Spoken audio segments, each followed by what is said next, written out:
بسم اللہ الرحمن الرحیم۔ جب کبھی اللہ والوں کی بات ہوتی ہے، جہاں کہیں اولیاء کرام کا تذکرہ کیا جاتا ہے،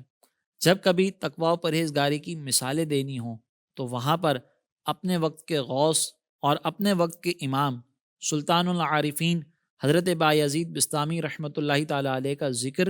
اس محفل کو چار چاند لگا دیتا ہے۔ سن 160 ہجری ایران کے شہر میں پیدا ہونے والی یہ عظیم شخصیت عظیم اللہ کے ولی ہیں۔ حسن سلوک اور ہمدردی جیسے اوصاف حمیدہ سے متصف اور عبادت و ریاضت میں انتہائی کوشش کرنے والے تھے۔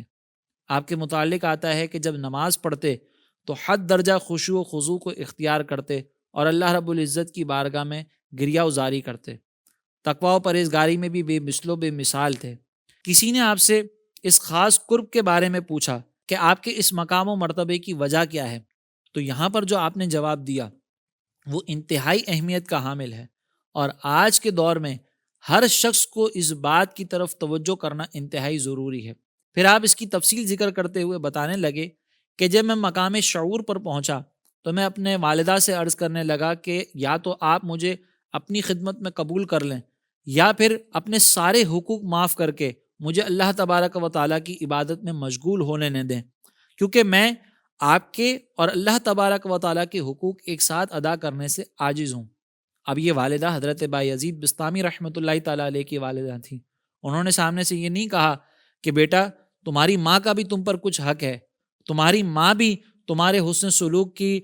متلاشی ہے، تمہاری حسن سلوک کی مستحق ہے، بلکہ آپ کی والدہ نے آپ کو اجازت دی، اور پھر آپ عبادت و ریاضتوں کے لیے اپنے گھر سے روانہ ہوئے، اور کم و بیش 20 سال کے بعد آپ اپنے گھر پر جب حاضر ہوئے اور گھر پہ دستک دی تو والدہ نے پوچھا کہ کون ہے، تو آپ نے بتایا کہ اے امی تمہارا 20 سال پرانا مسافر تمہارے گھر لوٹ آیا ہے۔ والدہ بہت مسرت کے ساتھ دروازہ کھولتی ہیں، آپ کو اپنے گلے سے لگاتی ہیں، اور پھر کچھ دیر کے بعد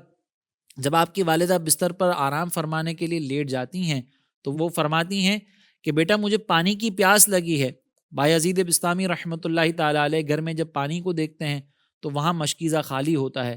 قریب جا کر دریا سے پانی بھر کر لاتے ہیں تو اس دوران والدہ سو جاتی ہیں۔ اب وہاں پر آپ کھڑے رہتے ہیں کہ جیسے ہی والدہ بیدار ہوں تو ان کی بارگاہ میں پانی کا یہ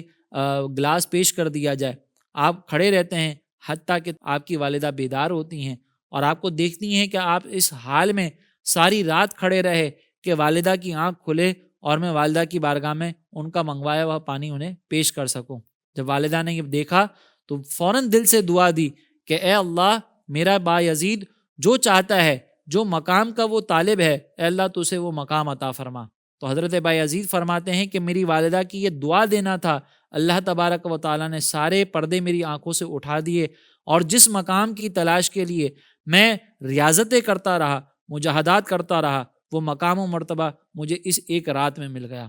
یہاں میں اپنے دیکھنے والوں سے عرض کروں گا کہ ذرا غور کیجئے کہ ہم بھی بعض اوقات بہت سارے نیک اعمال کر رہے ہوتے ہیں لیکن والدین ہمارے راضی نہیں ہوتے۔ اگر ہم اپنے والدین کو راضی کر لیں، اگر ہم ان سے دعائیں لے لیں تو ہماری عبادتیں، ریاضتیں، مجاہدات، ان سب سے ہم وہ مقام و مرتبہ بآسانی حاصل کر سکتے ہیں جو ہم کئی عرصے والدین کی ناراضگی کے ساتھ مجاہدات کے بعد بھی کبھی حاصل نہیں کر سکتے۔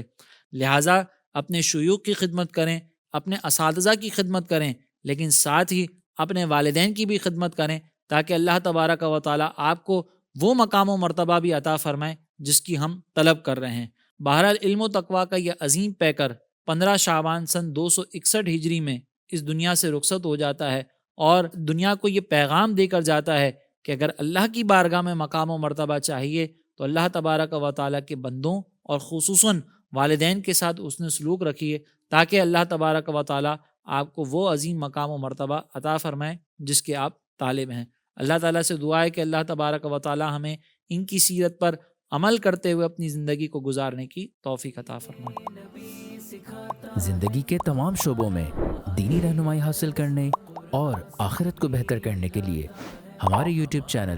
اسلامک ڈیجیٹل اسٹوڈیو کو سبسکرائب کر لیں اور بیل آئیکن بھی پریس کر لیں۔ قرآن سے بھی ملاتا ہے